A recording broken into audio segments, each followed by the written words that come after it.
আমরা finally Ramakrishna mission রায়গঞ্জে পৌঁছে গেছি।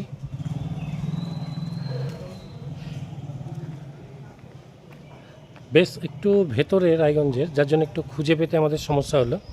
চলুন আমরা ভেতরে যাই।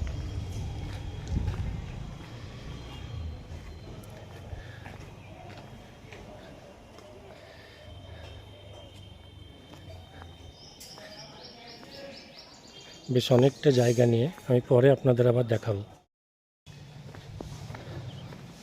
রায়গঞ্জ মিশনটা বেশ সাজানো এত অল্প সময়ের মধ্যে।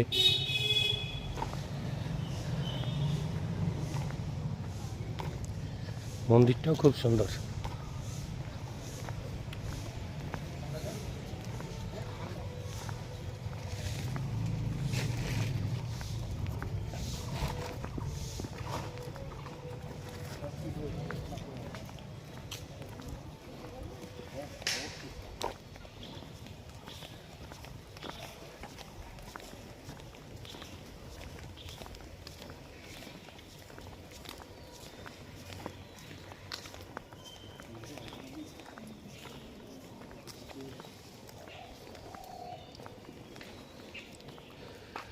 এটা হচ্ছে অফিস।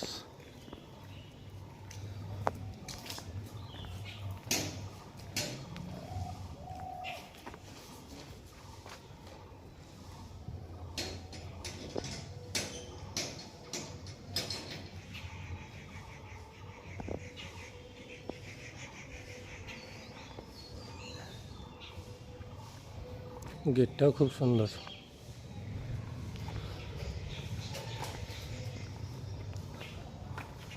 চলুন আমরা মন্দিরের ভেতরে যাই।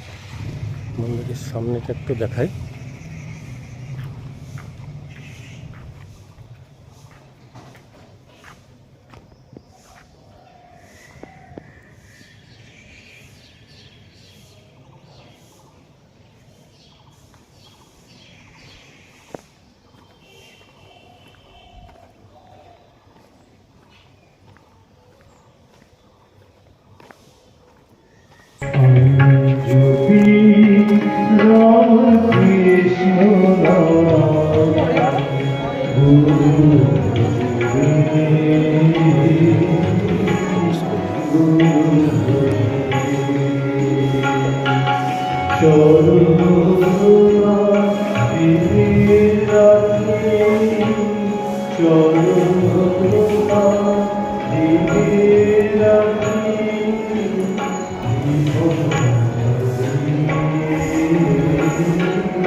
আমরা আমাদের মধ্যে পেয়েছি এই আশ্রম অধ্যক্ষ মহারাজ পরম পূজনীয় শ্রীমৎ স্বামী পরেশাত্মানন্দজি মহারাজকে।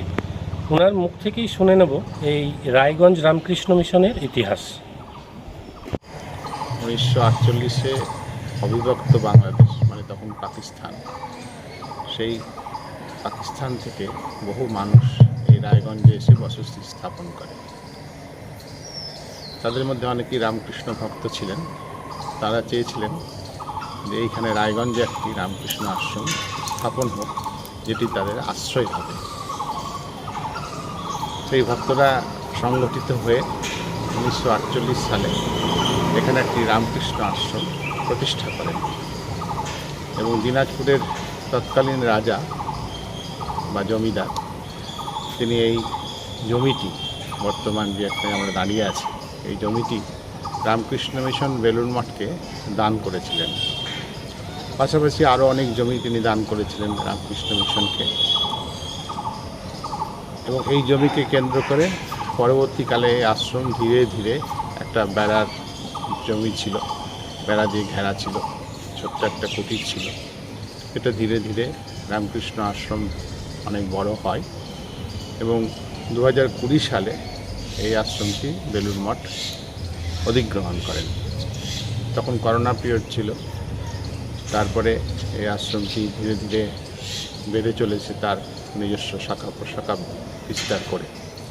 বর্তমানে এই আশ্রমে যেসব কার্যকলাপ চলছে তার মধ্যে ওই চাইল্ড ডেভেলপমেন্ট প্রজেক্ট, গ্যাপ যাকে বলা হয়, গদাধর শিশু অভ্যুদয় প্রকল্প, সেটি আমাদের দুটি চলে। একটি আমাদের একটি সাব সেন্টারে ছত্রপুর, সেখানে চলে, এবং এখানে আরেকটি আমাদের বাড়ি আছে বীরনগরে, সেখানে একটি চলে। এখানে 100 শিশুদের, ছেলে মেয়েদের আমরা পড়াশোনা, খাওয়া দাওয়ার ব্যবস্থা করি।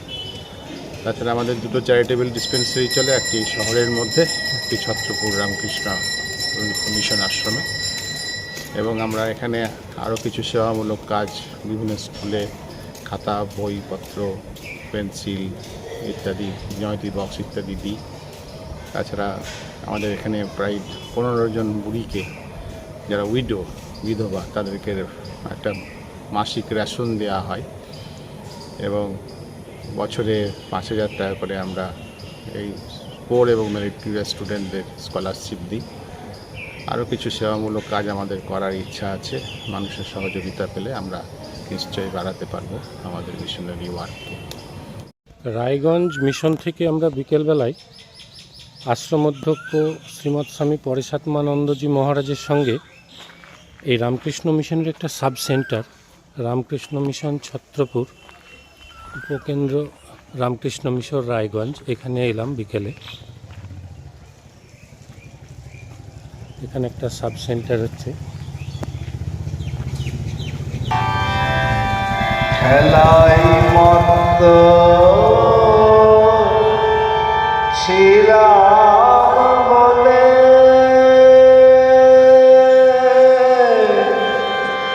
বুঝি মুখ বাঁকাইলে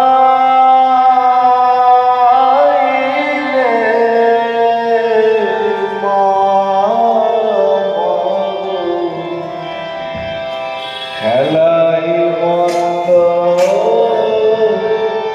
ছিলাম বলে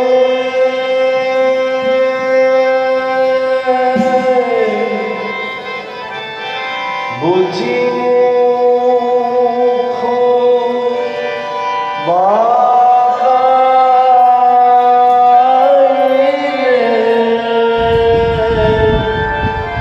ও মা একবার। রামকৃষ্ণ মিশন ছত্রপুরে এসেও এখানে দেখছি গদাধর প্রকল্পের বিভিন্ন প্রোগ্রাম এখানেও চালু হয়েছে। চলুন দেখি। এখানেও এই যে গদাধর প্রকল্প, এই প্রকল্পের উদ্বোধক দেখুন শ্রীমৎ স্বামী জ্ঞানালোকানন্দজি মহারাজ। 5/1/2024 সালে এটা চালু হয়েছে। পাশাপাশি এখানে একটা দাতব্য চিকিৎসালয়ও আছে।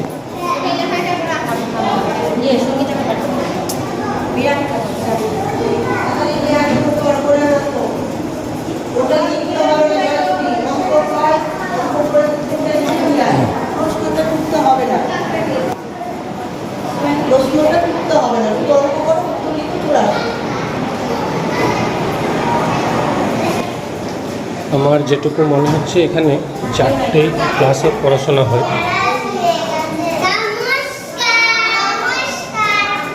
সকলেই এই গ্রামেরই বাচ্চা।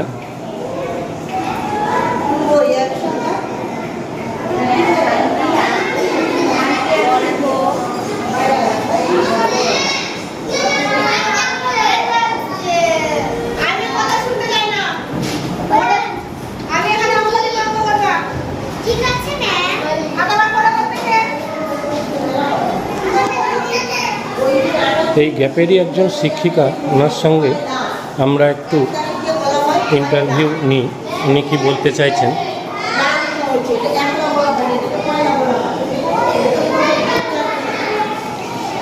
আচ্ছা ম্যাডাম, এই যে গ্যাপের যে অনুষ্ঠানটা দেখতে পাচ্ছি, এই যে যেটা চালু হয়েছে 2024 সালেই চালু হয়েছে, তাই তো?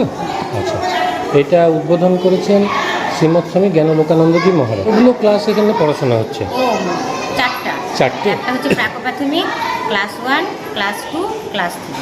আচ্ছা, আর পাশাপাশি এখানে তো দেখছি একটা দাতব্য চিকিৎসালয়ও আছে। হ্যাঁ, অবশ্যই। এখানে স্বনামধন্য ডাক্তারবাবুরা এখানে ট্রিটমেন্ট করেন। হ্যাঁ, করেন। এখানে কতদিন আসেন সপ্তাহে? এক একটা ডাক্তার এক একটা দিন করে আসে। সপ্তাহে কোনো একদিন ডাক্তার- করে আসেন? কোনো ডাক্তার মাসে 3 দিন 4 দিন আসে, কোনো আচ্ছা। ডাক্তার 3 দিন আসে, কোনো ডাক্তার 2 দিন আসে। আচ্ছা আচ্ছা, ওটা বাহ। আমাদের লিস্ট করা আছে, হ্যাঁ। চার্ট টাঙানো আছে, ওটা দেখলেই ওইভাবেই আচ্ছা। ট্রিটমেন্ট করা হয়। আচ্ছা। গ্রামের সবাই দুস্থ যারা, একদম সম্পূর্ণ বিনা পয়সায় ওদেরকে চিকিৎসা করা হয়, ওষুধও দেওয়া হয়। বাহ বাহ। আর স্বনামধন্য ডাক্তারবাবু আমাদের রায়গঞ্জেরই একজন হচ্ছে ওই যে স্কিনের ডাক্তার, চর্মরোগ যিনি, তাপস ভূঁইয়া। হুম হুম, আর একজন আছে ফিজিশিয়ান, জেনারেল ফিজিশিয়ান, উনি অরূপ দত্ত রায়। আচ্ছা আর গাইনো ডাক্তার প্রদীপ মণ্ডল। আচ্ছা। আর একজন মাসে শনিবার করে বসে, 2 শনিবারে বসে মাসে, গুরুবাদী শাশ্বতী ঘোষ। এই ছেলেদের এই যে এরা পড়াশোনা করছে, এটা কটা থেকে শুরু হচ্ছে? আমাদের 4:45 বাচ্চারা আসে, 4টায় প্রেয়ার লাইন হয়, মা ঠাকুরের স্বামীজির প্রণাম মন্ত্র, তারপরে আমাদের কিছু এক্সারসাইজ করা হয়। আচ্ছা। 4:30 পর্যন্ত। 4:30? হ্যাঁ, 4:30 থেকে ক্লাস শুরু হয়। কতক্ষণ চলবে এটা? একদম পরে মিড ডে মানে খাওয়া দাওয়ার ব্যবস্থা আছে, আচ্ছা। 7টা পর্যন্ত। আচ্ছা, খাওয়া দাওয়া কী হয় বাচ্চাদের? ওইটা সপ্তাহের রুটিন করা আছে। সপ্তাহে রুটিন? হ্যাঁ, কোনো দিন দুধ বিস্কুট, কোনো দিন সপ্তাহে একদিন মাংস ভাত রবিবার করে। আচ্ছা আচ্ছা, আর দেওয়া হয় হরলিক্স, তারপরে একদিন খিচুড়ি, বাহ। মানে রুটিন তৈরি করা আছে। বাহ বাহ, ওটা ঠিক আছে, মহারাজরাই করে দিয়েছেন, ওইভাবেই হয়। ঠিক মানে আছে। পুষ্টিকরযুক্ত খাবারই বাচ্চাদেরকে খাওয়ানো হয়, আর ওরা এটা খেতে পছন্দও করে। আচ্ছা, আপনাকে অনেক ধন্যবাদ। নমস্কার। হ্যাঁ।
সুপ্রভাত। আজ পয়লা বৈশাখ, সকলকে শুভ নববর্ষ। আমি এই মুহূর্তে আছি রায়গঞ্জ রামকৃষ্ণ মিশনে। গতকালকে এসেছি। আজকে পয়লা বৈশাখ, এই উপলক্ষে মন্দিরে বিশেষ পূজা, অনুষ্ঠান, পাঠ এগুলো হবে। তারপরেও আমাদের বহরমপুর মুর্শিদাবাদ থেকে চড়াইবেতের টিম এখানে এসেছেন। তাদের এক বিশেষ নিবেদন তারা এখানে শুরু করেছেন, আপনারা দেখুন।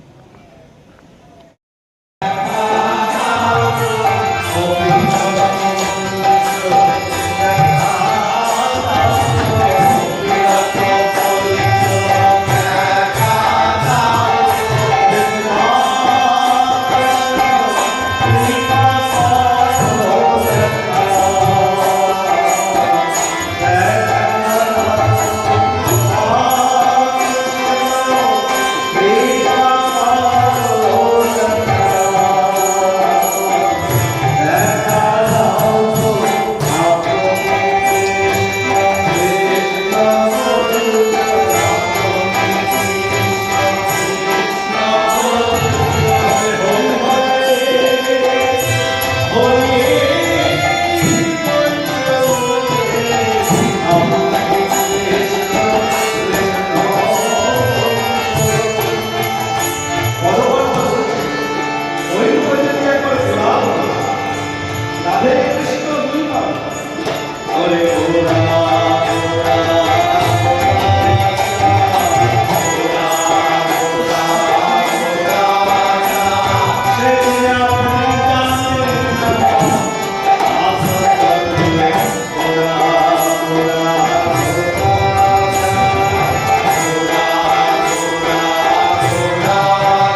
সদস্যদের যারা রাত্রের ট্রেনে এসে এত সুন্দর তাদের ভক্তিগীতি পরিবেশন করলো।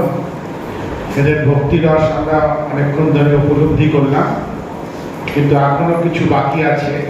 ওদের মধ্যে কেউ কেউ চলে যেতে চেয়েছিল, আমি বললাম না, সব রাস্তায় এখানে নিয়ে যেতে হবে।